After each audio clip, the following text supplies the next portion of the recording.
Hi, it's Fraser here. Before we kick off with this week's Spike podcast, I just wanted to let you know about an extra special live event we're hosting. The great Rod Liddle, columnist, author, and scourge of metropolitan liberals, will be joining Brendan O'Neill in conversation on Zoom on the 15th of June. And you can be a part of it. Tickets are either £5 each, or you can get a free ticket if you sign up to become a Spiked supporter. Anyone who donates £5 or more per month or £50 or more per year is eligible to become a Spiked supporter.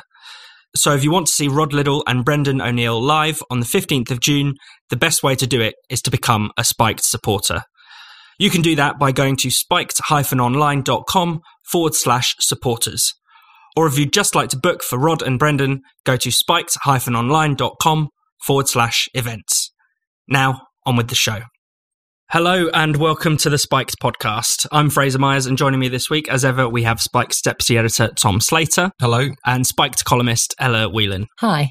Coming up on the show, the circus around Dominic Cummings, the ban on gas boilers, microaggressions at Cambridge, and race after George Floyd. Dominic Cummings' damning testimony describes a chaotic government ill-prepared to face a global pandemic. The government rhetoric was we put a shield around care homes and blah, blah, blah. It was complete nonsense. We did everything we could to protect the NHS. I've been dealing with getting the vaccination rollout going and saving lives. What would have happened here is, essentially, in my opinion, you'd have had a kind of dictator. Former advisor Dominic Cummings gave evidence to Parliament in a blockbuster, more than 7-hour session this week. Tom, I won't get you to summarise everything he said, obviously, but is there anything you want to pick out from it? Well, there was so many, instances of score settling, so many spicy little news lines, very extended tirade against Matt Hancock, which was one of its redeeming features, definitely. But as you say, there was just so much in it. I think one of the things that broadly irked me about the whole thing, because I think we've got to take everything he says with a huge pinch of salt. It's fascinating that so many people have spent so long calling him this nefarious liar are now treating him as some sort of noble whistleblower because he aligns with their prejudices. But I think particularly if this is a bit of a whiff of what the kind of future debate and the public inquiry and all that stuff is going to be like, we are very much trapped in a discussion about why didn't we lock down earlier, for longer, harder enough. Cummings, being of that view, broadly speaking, feeds into that perfectly. My concern is that that's really the only parameters for the debate going so far. That was really all that he was talking about. Even the more mad things he came out with, which we'll probably get into, at one point suggesting that there should be some sort of COVID dictator in order to run policy, was almost just kind of papered over, because the narrative is that the failure was not locking down harder enough. Any concerns about civil liberties, etc., can kind of go by the by.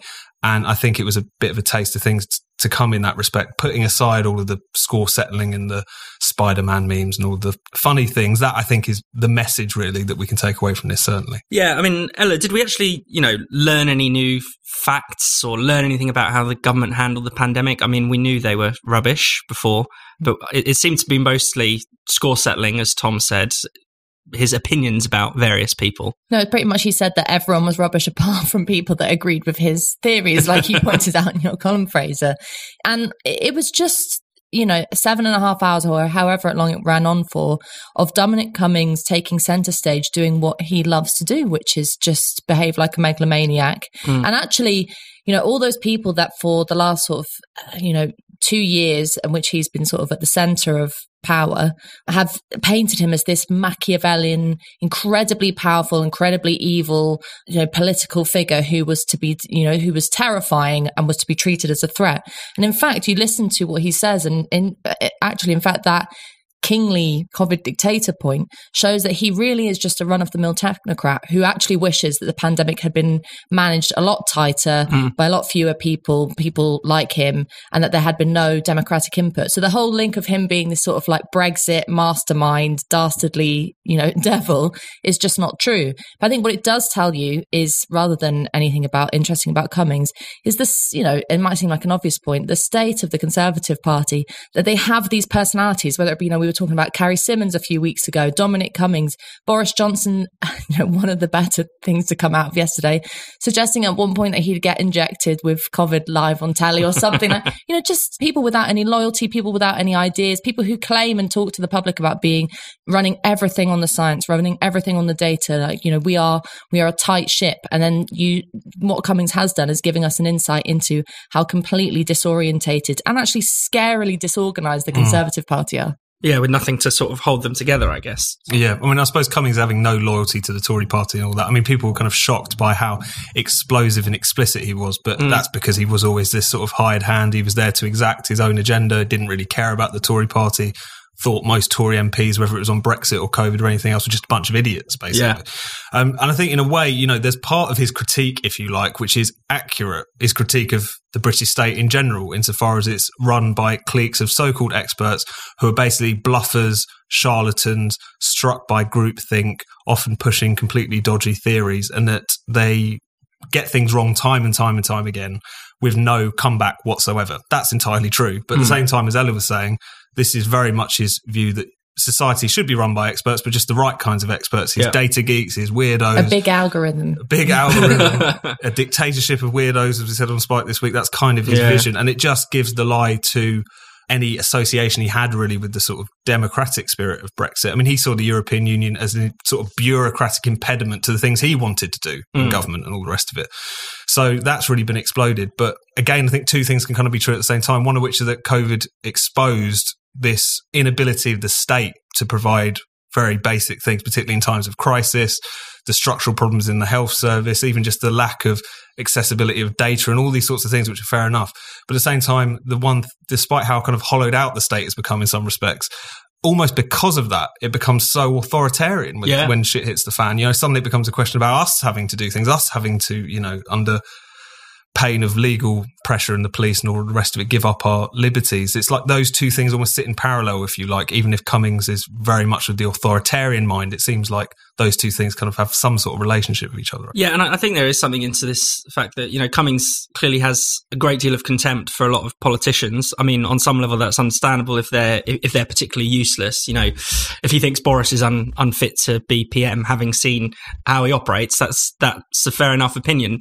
But he does also just has contempt for the whole system, not just the civil service, but also the democratic system. The way he said that it's outrageous that our system delivered us a choice between Boris Johnson and Jeremy Corbyn. Well, actually, the democratic system is preferable to this kind of King COVID, as we've been talking about. That was a completely outrageous moment and really made me laugh when he said, a lion's led by donkeys, and went into this kind of spiel that was like a teenage boy who's having to explain why he's cheated on his girlfriend, saying like, it's absolutely outrageous that I even ever got to go out with you. Like, how did I ever get this power? This is crazy. Oh, I'm so brilliant and wonderful.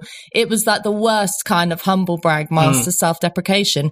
But really what it was about was saying it was completely disingenuous, because it was denying the fact that the reason why, as Tom says, he was brought in wasn't to shake things up and wasn't because the Conservative Party was necessarily having a complete ideological rethink around democratic lines, but because it was sort of desperately trying to get a handle after Brexit on what it could do with these new voters that had lended its vote. And in the test of coronavirus and the pandemic, of whether or not you really do believe in democracy, we've mentioned on this podcast time and time again, they've failed. And so Cummings is a charlatan, but also Boris Johnson and the rest of them are too, when they try and pretend to be these kind of populist figures. But also it's like that kind of man of principle routine, was quite interesting, because we should remember he was laying some very serious allegations at the feet of the government, not just in terms of being crap, but also he raised the issue of care homes and, pushing COVID-infected patients, as it turns out, into care homes, not testing them, therefore seeding all of these outbreaks amongst the most vulnerable people in society,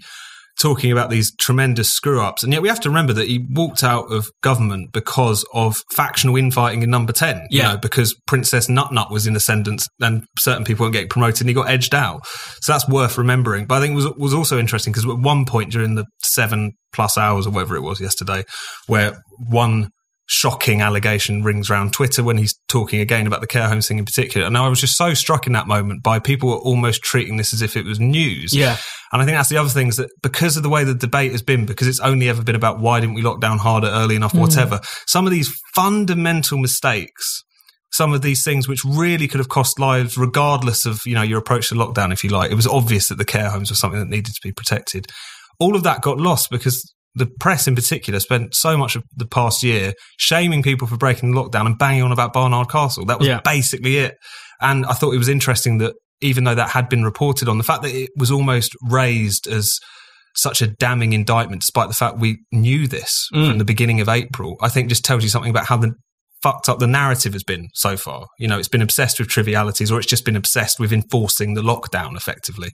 And that was a little glimmer as well, I think, that we saw in and amongst all the other circus-like, statements that came out yesterday. Well, yeah, I mean, that brings us on nicely to the discussion about the media, because there has been a kind of complete transformation from, it was actually a year ago this week when Dominic Cummings did his, Rose Garden interview. So, we've gone from practically overnight, because they hadn't changed their opinion about him all year, from sort of the media having Dom derangement syndrome to suddenly this being the media event of the whole year, and everyone taking his allegations very seriously. As you say, Tom, treating some of them, which are just opinions, as news and revelations, when they were really just his damning view. What did you make of that? Well, if you remember back to the time when he was in the Rose Garden, the general sense among the media wasn't just the salacious aspect of it, but there was a kind of visceral hatred for him, and an attempt to kind of suggest, why has this man been allowed to do this? So there was the whole nature of the trip to Barnard Castle, but there was a kind of a sense of he should be wiped off the face of the earth. He never can have any kind of say in politics any longer. And as you say, in a year, which really isn't a long time in politics, he's now the kind of hero. He's been painted by lots of people, Beth Rigby and others, who have been, as Tom says, some of the most vociferous pro-lockdown voices, despite themselves having their equivalents of Barnard Castles with Christmas parties and all that kind of thing. Now are, simply because he does the really quite basic thing of just slagging off the government, slagging off the Tories and slagging off Boris Johnson in particular, then he's a hero. And it shows you the fickle nature, but also the dangerous power of the media, which I think what Tom was sort of alluding to is that really so much of what the government has done in relation to lockdown measures has been led by the media. You just have to take the recent fuss about the local restrictions or semi-local restrictions in and around Bolton and places where there are spikes of the Indian variant. The government published this useless information on the website, and the media pipes up and says, hang on a minute, what are you doing? And then the government changes. And it's just this really toxic relationship where you're thinking, who is actually in charge here? And that's a real problem for democracy. I love that feeling you get when you learn something new. That's exactly what I get every time I watch or listen to The Great Courses Plus. This streaming service is a must-have. And I've got an incredible deal for listeners to the Spiked podcast. You can get a free trial plus 20% off when you sign up for the annual membership. But you have to go to our special URL, thegreatcoursesplus.com/spiked. There's a world of knowledge with The Great Courses Plus for less than most of us would spend on coffee each month.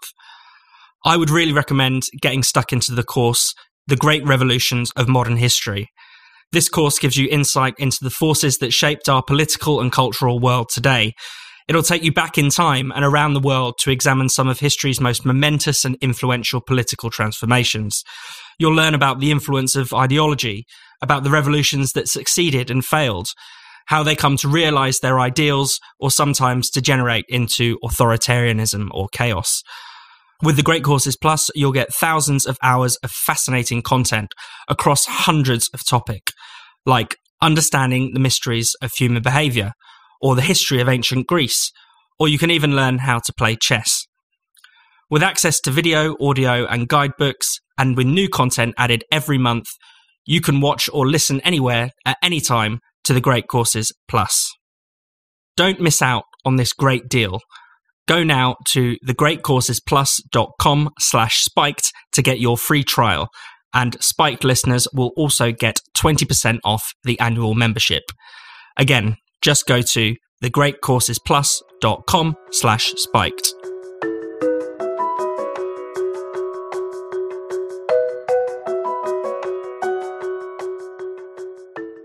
Another major development this week was that gas boilers will be banned from all new built homes from 2025 and stripped out of other homes by 2035 as part of the government's net zero policy.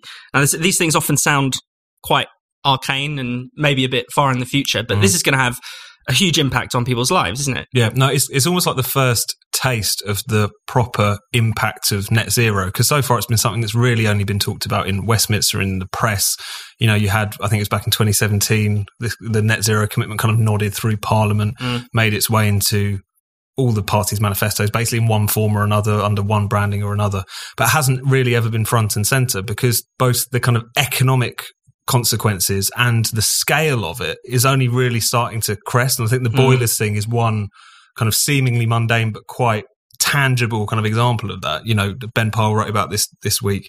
You know, it's only something like 1.7 million homes actually depend on electric heating. So this is a huge project to try and retrofit all of these places. People, you know, the estimates suggest it costs as much as £10,000 to do this. This is something where people are going to be potentially facing financial penalties if they don't bring their house up to spec.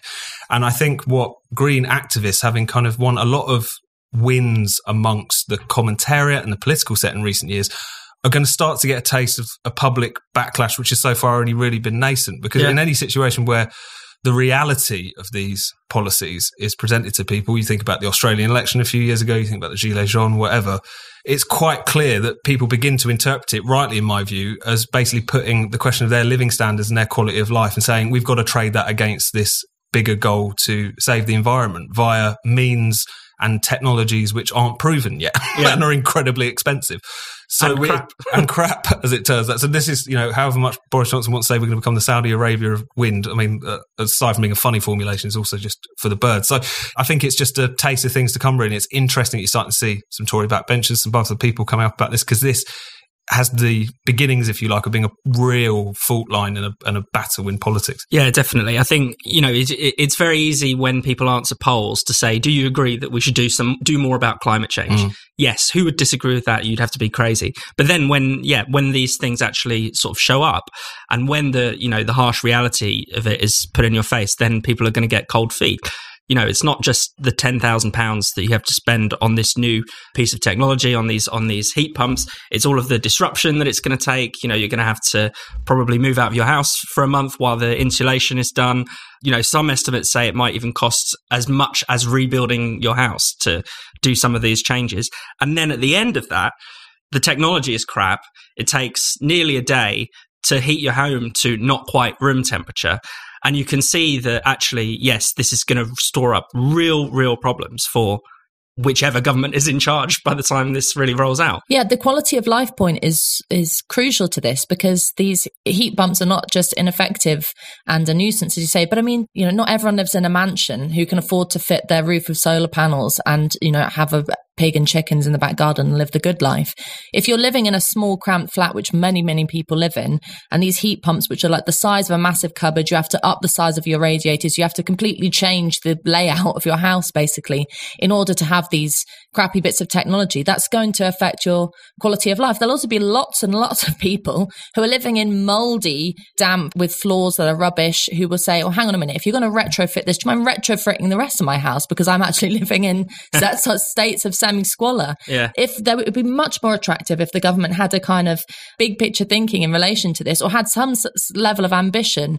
You know, we've got a housing crisis. Why not build, you know, new cities? Why not build masses of new houses that have the right kind of technology inbuilt, so you don't have to go through all this ridiculous retrofitting nonsense? But it's interesting that the resistance to the kind of undemocratic nature of these climate change actions is building. Because I remember I've gone on this podcast and elsewhere time and time again about things like the ULEZ, which were, you know, and traffic control and low traffic neighborhoods and green air anti-pollution measures, which basically meant that people had to give up their cars and their vans, which could have been, you know, a sizable chunk of their assets. There'd be thousands and thousands of pounds, and you have to give them up because they don't fit the regulations. No one really bothered too much about that because it's drivers, it's cars, it's dirty, you know, on the face of it, who cares? Now it's people's houses. And I think it will move incrementally like that until someone eventually says, hang on a minute, okay, I don't mind recycling. I don't mind putting my food in a different bin to the rest of my plastics, but you want me to completely change my life and my house and my ability to have a good life and a warm house? I'm not doing that. And do you think, I mean, Tom, isn't the problem that, I mean, there might be pockets of resistance to these individual measures, but there's no real political pushback, certainly not from mainstream politics, to, I guess, the environmentalist creed that gives rise to these things, that thinks it can push through these ideas that clearly aren't going to work. There isn't at all. And I think referring to it as the environmentalist creed rather than concern about the climate or whatever is quite important, because this is a kind of pre-packaged ideology, if you like. That's why, obviously, it's partly about these people who are concerned about the planet and nature and conservation and all the rest of it. But also they're people who are gripped by the conviction that society's kind of gone a bit too far. You have to do less. Things should be more expensive because, you know, we're living up at the moment and it's just completely unsustainable. You even see it, you know, within the green movement, people like Michael Schellenberger, who's been on Brendan's podcast, and people like that, the kind of eco-modernists who say, you know, we do need to tackle the climate, but it's not a catastrophe that's waiting 12 years down the road. And also you need to embrace technology in the forms of things like nuclear. But again, the Greens don't like that kind of thing because they don't like production. They don't like people having a higher quality of life. And whilst it has no kind of political expression properly at the moment, apart from a few kind of sparks of it you see in certain countries and all the rest of it, it's going to become more and more of a flashpoint for the simple reason that politics on at least one level is about making people's material existence better. Yeah. People expect their lives to get better. They expect to be able to have more money in their pocket. And people are starting to realise, rightly in my view, that this environmentalist movement wants to push them around and wants them to have less. That's their answer to everything. So the more that becomes clear to people, I think the more you'll see some political pushback from it. Will that come from the political class? Probably not, at least not in its current formulation, but it's going to find some way of expressing itself, definitely. Let's talk a bit about free speech at universities. I know we've talked a lot about that in recent weeks, what with the law and some of the no platforming going on, but there's been an interesting sort of happening at the University of Cambridge. Last week, the university tried to introduce a website which basically encouraged students to report their professors for committing microaggressions. They've now taken that down, thankfully, under political pressure. But does anyone want to explain, first of all, what a microaggression is? It's probably a microaggression to explain what a microaggression is. Yeah, I know, it's outrageous. So my bigotry. Educate yourself. Yeah. Pretty much anything that isn't blatant, like using the N-word or a racial epithet, if you're sort of undermining or unkind to someone from a protected characteristic. So if you, for example, don't give someone the same kind of compliment who's black to a white person, or if you ask someone where they're from, or if you say to a woman, I like your dress, or things like that, it's supposedly meant to indicate that you on a micro level have some level of aggression to people from protected characteristics. But in short, it's bollocks. Yeah. I mean, some of the examples Cambridge gave were raising an eyebrow, giving backhanded compliments, turning your back on someone, which just seems rude. You know, so a lot of these things are just rudeness rather than, I don't know, you know, they're given this political and racial dimension. Yeah, or awkwardness, you know, or people who ask slightly awkward questions and all the rest of it, like the where are you from example and all that kind of stuff. I mean, a lot of this is just kind of policing etiquette to some extent.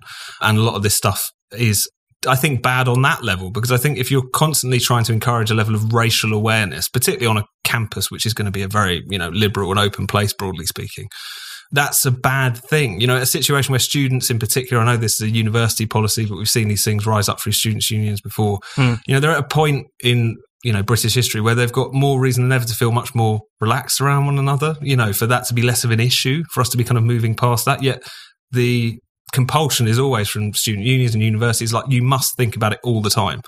At the same time, I think there's also a way in which the policing of these microaggressions is either very minor slights or sometimes just perceived slights, things which aren't necessarily even intended or objectively bad in any kind of sense.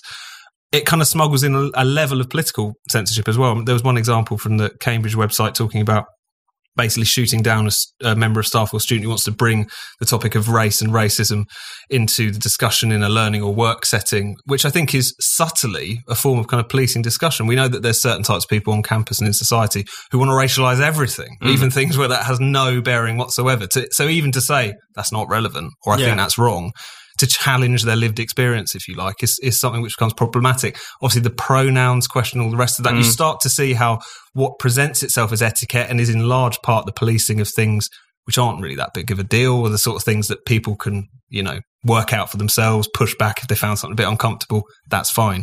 There's also a kind of smuggling of a level of political censorship as well, as to say you must see the world from this kind of hyper racially aware identitarian sort of lens. That's part of what's getting smuggled in with it. And Ella, do you think there's something in the fact that it's Cambridge? This is an elite institution. This is not an FE college or technical college or anything like that. Yeah, well, I was going to say, you don't often, it's a bit difficult to think of Cambridge dons as workers in the same way that you might, think of other disputes. But it's wild to me that anyone has suggested that it's progressive for employers in the form of an institution like a university to allow customers in the role of students, which they've unfortunately now become thanks to the commercialization of universities, to rat on the staff. This is basically a snitch website of the worst kind of order. It's unbelievable that, and shame on any student that would consider using it. It's really at such low behavior and completely against any kind of progressive views of workers' rights and of how you work these things out. It's the classic example of how these supposedly woke or progressive ideas in the form of critical race theory or racial awareness or feminism, anti-sexism things, like one of the microaggressions is if you call a woman a girl, as if that's like an arrow to the heart of any woman. It's pathetic, but that is the kind of progressive thing. And in order to do that progressive thing, you have to be completely reactionary when it comes to class distinctions or solidarity within an institution. That often gets sidelined because the main priority is make sure that you are saying the right thing, make sure that you look like you're saying the right thing. Don't worry about what happens to that professor. Don't worry about what happens to his or her ability to teach. Just make yourself feel better. It's it's a monstrous narcissism going on. But it's not just the dons either, we should remember, because you see a lot of these kind of campus microaggression or low level kind of racial scandals which get blown all out of proportion, affecting some of the other members of staff. Was it at Oxford or Cambridge where had the porter who essentially got pushed out? In America, there was the Smith College example where, again, I think it was a security guard or someone who worked in a lunch counter who ended up getting hauled over the coals and shamed for a instance in which they asked why someone was eating lunch in a certain particular area of a college which they weren't allowed to be in, and suddenly this gets blown into something as if it's the civil rights movement again. These people get shamed. These people who are not tenured professors. These are people who are just trying to earn a living on a university campus. Then the other thing is that it filters out. We were saying this was going to happen for years, and especially in the past year, it's been perfectly demonstrated that what happens in the universities and in the kind of cultural establishment is now infecting everything else. In the corporate world, there's all these microaggression training sessions. You're starting to see it even on kind of smaller level in other forms of workplaces. It's setting the agenda for everywhere else. And so we're not just talking about a kind of elitist section of society here, or an elite section of society. We're talking about everyone, unfortunately. We talk a lot about the growing power of big tech on this podcast and the dangers that it can present to our freedoms. For instance, did you know the same company that controls half of all online retail will sometimes passively eavesdrop on your private conversations at home? The company that controls 90% of internet searches and probably runs your email service can track everything you do on your smartphone. Big tech is more powerful than most countries, and they profit by exploiting your personal data. But you don't just have to put up with it. You can put a layer of protection between your online activity and the tech juggernauts. That's why I use ExpressVPN. Think about how much of your life is on the internet. Sadly, every site you visit, every video you watch or message you send gets tracked and data mined. But when you run ExpressVPN on your device, the software hides your IP address. That's something big tech can use to personally identify you. So ExpressVPN makes your activity harder to trace and to sell to advertisers. ExpressVPN also encrypts 100% of your internet data to keep you safe from hackers and eavesdroppers on your network. And ExpressVPN does all of this without slowing your connection. That's why it's rated the #1 VPN service by CNET and Wired. What I like most about ExpressVPN is just how easy it is to use. You can download the app on your phone and computer, and you tap one button and you're protected. So stop handing over your personal data to the big tech monopoly that mines your activity and sells your information. Protect yourself with the VPN I trust to keep me safe online. Visit expressvpn.com/spiked. That's expressvpn.com/spiked to get an extra 3 months for free. Go to expressvpn.com/spiked right now to learn more.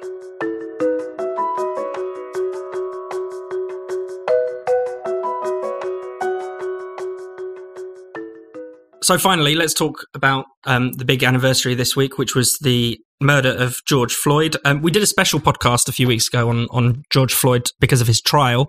So let's put aside the question of policing, the question of the murder itself, and let's talk a bit about the kind of politics that sort of emerged from that or has been pushed by that.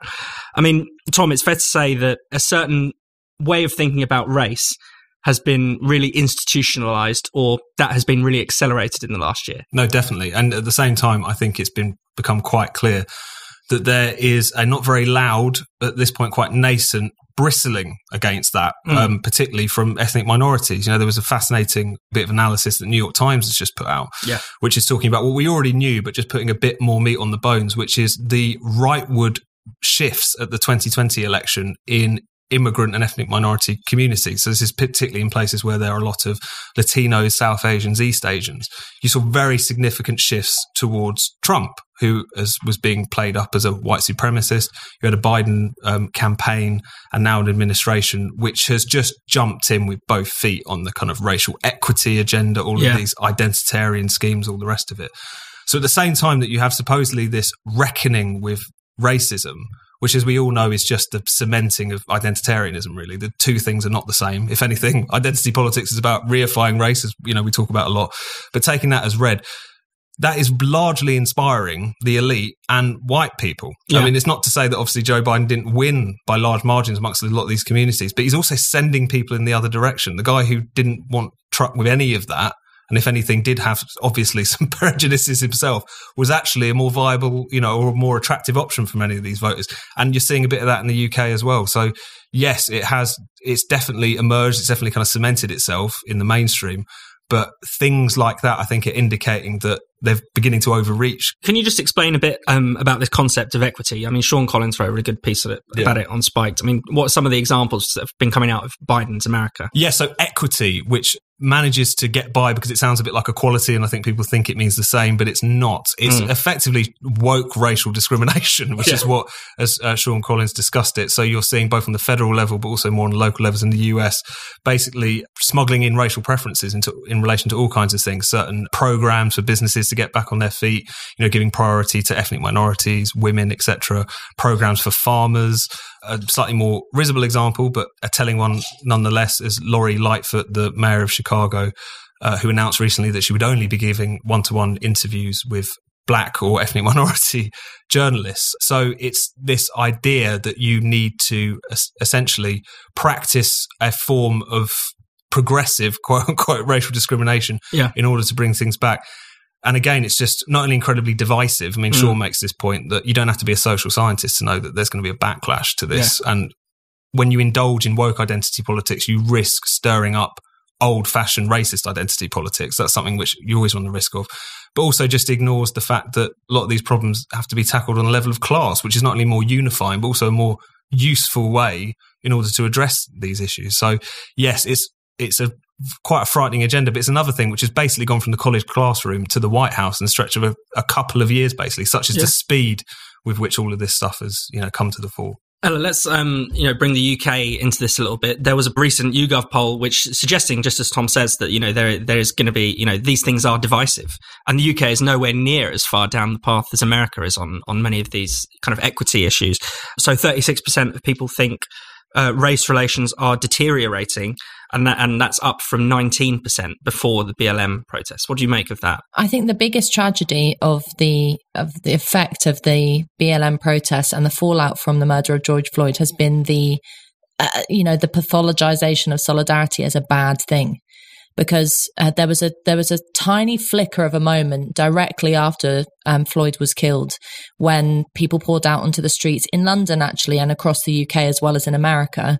And there were white kids, black kids together, holding up signs. But very quickly that turned into, as we've covered on this podcast, the kind of demands that white people either take a step back or speak up, because silence is violence, but do so in the right kind of way, dictated by their black peers, that they're not allowed to authentically engage in this discussion or have any say about what solutions would be put forward for a kind of anti-racist politics, that this had to be very much the kind of, as what Tom was talking about, a level of positive discrimination, that black people had to be up front and white people way in the back. And that has had an effect on not just political solidarity, but also social solidarity, because one of the things that, anecdotally, lots of people have told me is that, yes, things have progressed in terms of we have a much less, it's kind of controversial to say this today, but we do have a much less racist society than we did for us around this table as our parents' generation. Yeah. But people feel much more nervous around each other. People feel much more nervous to break into, for all the talk of multiculturalism and for all the talk of us, in particular London being a melting pot, it only takes you go down to Finsbury Park and up to the top of Green Lanes to know that people are in silos. People stick with their own clan in terms of identity, in terms of religion, and that leads to the kind of fractious nature of interaction today, where everyone's sort of nervous that they'll say the wrong thing, and that ultimately ends up that no one talks to each other. There's almost two things going on at the same time, because notwithstanding the kind of broader problems of multiculturalism and stuff, but when you look at the statistics around things like intermarriage, about the way in which more and more areas are becoming more integrated, you do have on some levels, reason for sort of hope. You kind of think that there's, especially at this point in time, given a lot of the bad old days are behind us, some of those things can start to loosen up, be tackled, etc. The problem is all of this woke politics is pushing in precisely the opposite direction. It's saying you're much more together now, but you should be a bit nervous, a bit suspect. You should, watch out for them. You should be very cautious about what you say. You should be deferent in certain discussions, whatever it is, the signals that it sends. And it's just so incredibly corrosive, and it's one of those things where I think, particularly in the UK context, one of the things that's been really regrettable is, first of all, we've imported American racial debates in a way that makes absolutely no sense whatsoever. The classic example is protesters in London shouting "hands up, don't shoot" at unarmed police. That's a kind of simple point. But also it's just the way in which what we've kind of imported is just this never-ending semi-religious approach to this issue, which is not really about tackling things in a concrete way. It's about reckoning with racism in some sort of vague way, reckoning with history. It's superficial. It's policing, and it's basically just premised on the idea that everyone has to accept, and in some cases luxuriate in the idea that things are terrible. If anything, they're getting much worse, when a lot of the indicators are actually quite good. The problem is the way in which we're being encouraged to look at these things, which not only guards against us actually making things better in the material sense, but also encourages a level of suspicion, sensitivity, awkwardness, and ultimately the reification of race as a really important category that society needs to be arranged around, when everyone, if you'd have asked them 5 minutes ago, would have said that was something that we all agreed we had to move past at some point.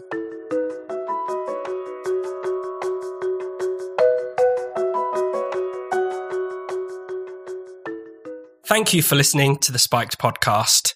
We'll be back next week, but in the meantime, make sure you keep up with all the latest from Spiked by signing up to our daily newsletter, Today on Spiked.